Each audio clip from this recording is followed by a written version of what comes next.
ఒక దూరదేశంలో ఒక పేదరాలైన వితంతు ఉండేది. ఆమెకు ఒక అందమైన కొడుకు ఉండేవాడు. వాడి పేరు విక్రముడు.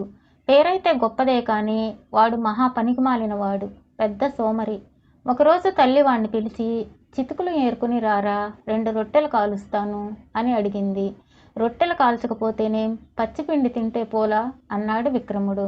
వాడికి పని చెప్పి లాభం లేదనుకుని వాడి తల్లి తానే ఊరి బయట తోపుల్లోకి వెళ్ళి కింద రాలిన ఎండు పుల్లలు ఏరి పెద్ద మోపు కట్టి దాన్ని మోసుకుంటూ తిరిగి రాసాగింది. ఇంటికి వచ్చే దారిలో ఒక పాడుపడిన బావి ఉన్నది. దాని గట్టు మీద మోపు దించి విధవరాలు ఆయాసంతో అబ్బా అన్నది. మరుక్షణమే బావిలో నుంచి ఒక రాక్షసుడు పైకి దూకి, నన్నెందుకు పిలిచావమ్మా, నీకేం కావాలి అని అడిగాడు. విధవరాలు వాణ్ణి చూసి బెత్తరపోయి, లేదండి, నేను తమరిని పిలవలేదు అన్నది. నన్ను పిలవకపోవడమేమిటమ్మా, అబ్బా అన్నది నా పేరే అన్నాడు రాక్షసుడు. నాకు ఈ సంగతి తెలియదండి. ఎదుగొచ్చిన కొడుకు ఉండి కూడా అన్నింటికీ నేనే ఒళ్ళు విరుచుకోవాల్సి వస్తున్నది. ఆయాసపడి అబ్బా అనుకున్నాను అంటూ విధవరాలు రాక్షసుడికి తన కొడుకు సంగతి గురించి చెప్పింది. అంతా విని రాక్షసుడు, నీ కొడుకును నా దగ్గరకు పంపించు, వాణ్ణి తెలివిగల వాణ్ణిగా తయారు చేస్తాను, నీకు దోసెడు బంగారం ఇస్తాను అన్నాడు. తమరు వాణ్ణి తినేయ్యరు కదా, తమరిని చూస్తే నాకు భయంగా ఉన్నది అన్నది విధవరాలు. చీచి, నాకు మనిషి మాంసం సహించదు అని రాక్షసుడు బావిలోకి దూకి మళ్ళీ పైకి వచ్చి దోసెడు బంగారు కాసులు విధవరాలకి ఇస్తూ, నీ కొడుకును తీసుకురాకపోయావో మీ ఇద్దరి ప్రాణాలు తీస్తాను, గుర్తుంచుకో అని హెచ్చరించాడు. విధవరాలు చితుకులు కట్ట ఎత్తుకుని ఇంటికి వెళ్ళి రొట్టెలు కాలుస్తూ కంటతడి పెట్టుకున్నది. అది చూసి విక్రముడు తల్లిని, ఎందుకు ఏడుస్తున్నావమ్మా అని అడిగాడు. తల్లి జరిగిందంతా వాడికి చెప్పింది. ఆ రాక్షసుడి దగ్గరకు పోయి, తెలివితేటలు నేర్చుకుంటానమ్మా, విచారం దేనికి అన్నాడు విక్రముడు. తల్లి కొడుకులిద్దరూ కలిసి బావి వద్దకు వెళ్ళారు. విధవరాలు బావిలోకి తొంగి చూసి అబ్బా అని పిలిచింది. వెంటనే రాక్షసుడు పైకి దూకి, వీడేనా అమ్మా నీ కొడుకు అని అడిగాడు. వాడు విధవరాలకు మరో దేశుడు బంగారం ఇచ్చి విక్రముడితో, నా వెంట మా ఇంటికి రా, ఇల్లు కాస్త ఊడ్చటం తప్ప నీకు పని ఏమీ ఉండదు, నేను పగలల్లా ఇంట్లో ఉండను, నిన్ను అడిగేవారే ఉండరు అన్నాడు. అంతకన్నా కావాల్సిందేమిటి అన్నాడు విక్రముడు. రాక్షసుడు విక్రముడు కలిసి బావిలోకి దూకారు. బావి అడుగున ఒక అందమైన రాజసౌధము, దొడ్డి, తోట ఉన్నాయి.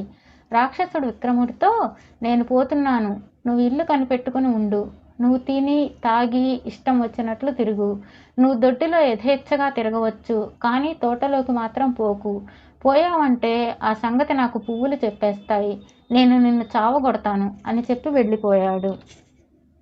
తరువాత విక్రముడు భవనమంతా తిరిగాడు. ఒక గదిలో భోజనం వడ్డించి ఉన్నది. విక్రముడు కడుపు నిండా తిని ఈ ఉద్యోగం నాకు నచ్చింది అనుకుని దొడ్లో చాలాసేపు తిరిగాడు. చివరకు వాడు తోట ద్వారం తెరిచి తోటలోకి అడుగుపెట్టాడు.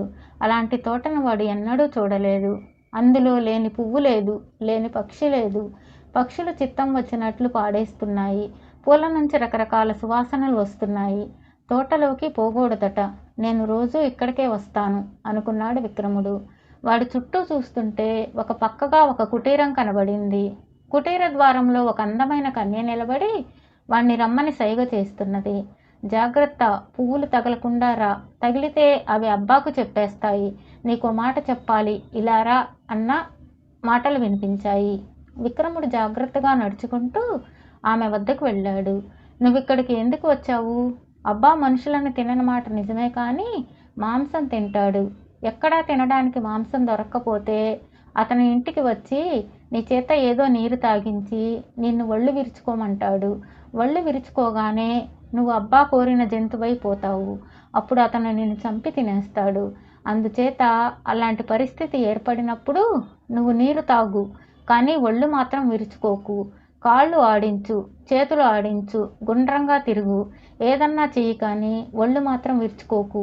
విసుగెత్తి అబ్బా నా చేత ఎర్రనీరు తెప్పించి అది నీ చేత తాగించి ఫలానా జంతువు కమ్మంటాడు. అయితే ఎర్రనీరు అద్భుత శక్తులు గలది. అది తాగితే అంతులేని జ్ఞానం వస్తుంది. అది తాగిన మీదట నువ్వు అబ్బా చెప్పిన జంతువే కానక్కర్లేదు, నీ ఇష్టం వచ్చిన రూపం పొందగలుగుతావు. పక్షివై అక్కడి నుంచి తప్పించుకు పారిపోగలవు కూడా. అక్కడ నుండి తప్పించుకుపోయాక నన్ను కూడా విడిపించే మార్గం చూడు. నువ్వు నన్ను చూసిన సంగతి పరమ రహస్యంగా ఉంచు. వెళ్ళి ఇల్లు ఊడ్చే పని చూసుకో అన్నదామె విక్రముడితో. విక్రముడు భవనానికి తిరిగి వచ్చి చీపురు కట్ట తీసుకొని కొద్దిగా చిమ్మి దొడ్లోకి వచ్చి ఒక చెట్టు కింద కూర్చున్నాడు. చాలాసేపటికి అబ్బా వచ్చాడు. వాడికి ఆకలి దహించుకుపోతున్నది. ఆ రోజు వాడికి ఏవో కాయలు తప్ప తినడానికి ఏమీ దొరకలేదు. వాడు వస్తూనే విక్రముణ్ణి ఏం చేస్తున్నావు అని అడిగాడు. ఏముంది, ఇల్లు ఊడ్చాను, విశ్రాంతి తీసుకుంటున్నాను అన్నాడు విక్రముడు. సరే, నీకు కొంచెం చదువు చెబుతాను.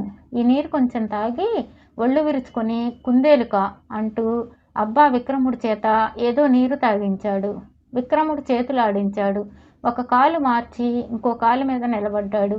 ఛీ, ఏం చేస్తున్నావు, ఒళ్ళు విరుచుకో అన్నాడు అబ్బా.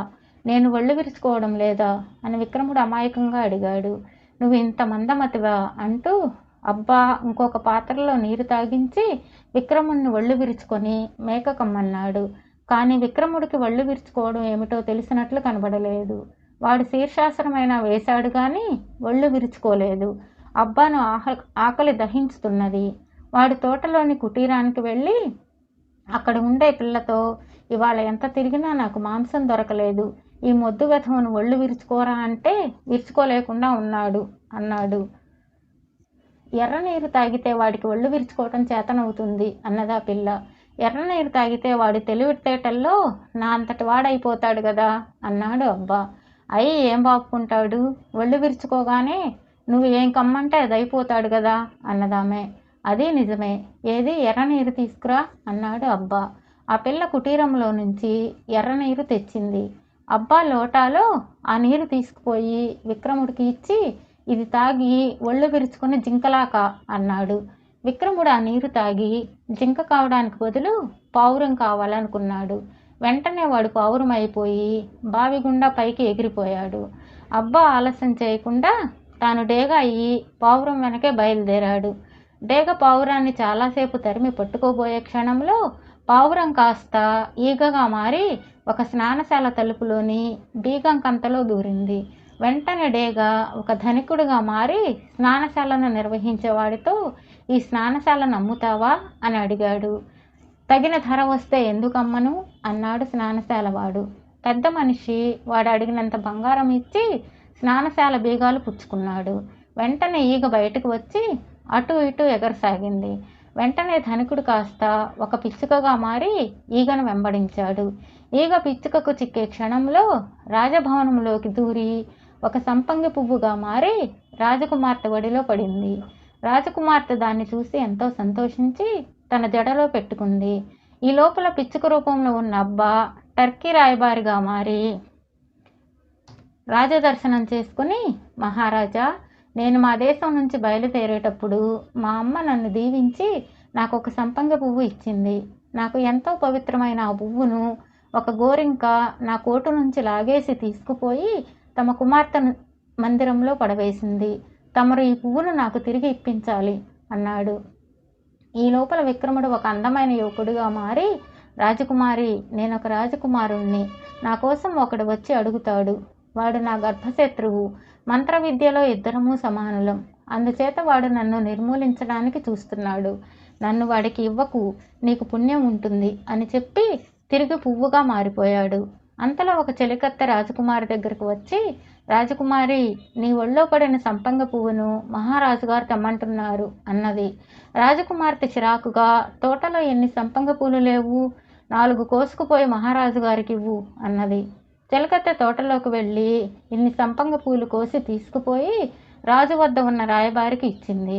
రాయబారి వాటిని వాసన చూసి, మహారాజా, నా పవిత్రమైన సంపంగ పువ్వు వీటిలో ఏదీ కాదు అన్నాడు. రాజు మండిపడి, రాజకుమార్తెను ఆ సంపంగిని వెంటనే ఇయ్యమను, లేకపోతే నేనే వచ్చి తీసుకుంటాను అని చెలికత్తెతో చెప్పాడు. చెలికత్తె వెళ్ళి రాజకుమార్తెతో ఈ మాట చెప్పింది. చేసేది లేక రాజకుమార్తె పువ్వును ఇచ్చేసింది.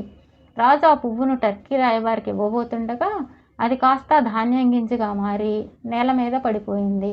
వెంటనే రాయబారి కాస్త కోడిగా మారి ఆ గింజను తినబోయాడు. వెంటనే ధాన్యపు గింజ నక్కగా మారి కోడిని తినేసింది. ఈ మార్పులన్నీ చూసి రాజు వెర్రెత్తిపోయి, అయ్యో అయ్యో ఎంత ఘోరం అని కేకలు పెట్టాడు. అంతలో నక్క కాస్త యువకుడుగా మారి, మహారాజు గారికి జయం కలగాలి, నేనొక రాజకుమారుణ్ణి. నా తల్లి గంధర్వ స్త్రీ. ఆమె నాకు మంత్ర విద్యలన్నీ నేర్పింది. తమరి వద్దకు వచ్చిన వాడు నా సేవకుడు. వాడు నా విద్యలన్నీ సంగ్రహించి నన్నే నిర్మూలించడానికి ప్రయత్నిస్తున్నాడు. ఒకరికి ద్రోహం తలపెట్టిన వాడికి నాశనం తప్పుతుందా అన్నాడు. అలాగా నాయనా, నీకు అభ్యంతరం లేకపోతే నా కుమార్తెను చేసుకుని నా ఇంట నుండిపో అన్నాడు రాజు. మీ దయ, నాకు వారం రోజులు గడువిస్తే కొన్ని వ్యవహారాలు చక్కబెట్టుకుని వస్తాను అన్నాడు విక్రముడు. రాజు సరేనన్న మీదట అతడు పావురంగా మారి బావి వద్దకు వెళ్ళాడు. అక్కడ అతడికి తన తల్లి కనిపించింది. విక్రముడు తన అసలు రూపం ధరించి తల్లితో, ఇక్కడేం చేస్తున్నావమ్మా అన్నాడు. నీకోసం బెంగపడ్డాను నాయనా. అబ్బాకు బంగారం ఇచ్చి నిన్ను తెప్పించుకుందామని వచ్చాను అన్నది తల్లి. అబ్బాయి ఇంకెక్కడున్నాడమ్మా? వాడు పోయాడు. మనం సుఖంగా ఉండవచ్చు. నువ్వు ఇంటికి పద, నేను త్వరలో తిరిగి వస్తాను అని విక్రముడు తల్లిని పంపేసి డేగ రూపంలో బావి దిగి వెళ్ళి తోటలో ఉండే అమ్మాయితో, నువ్వు మీ తల్లిదండ్రుల వద్దకు వెళ్ళిపోతావా, నా వెంట ఉంటావా అని అడిగాడు. ఆమె తన తల్లిదండ్రుల వద్దకు పోతానన్నది. ఆమె కూడా ఎర్రనీరు తాగి పక్షి రూపం ధరించి బావి నుంచి పైకి వచ్చి తన ఇంటికి వెళ్ళిపోయింది. డేగ రూపంలోనే విక్రముడు రాజుగారి వద్దకు వెళ్ళి తన అసలు స్వరూపం తిరిగి పొంది రాజకుమార్తెను పెళ్లాడి తన తల్లిని తెప్పించుకొని సుఖంగా జీవించాడు.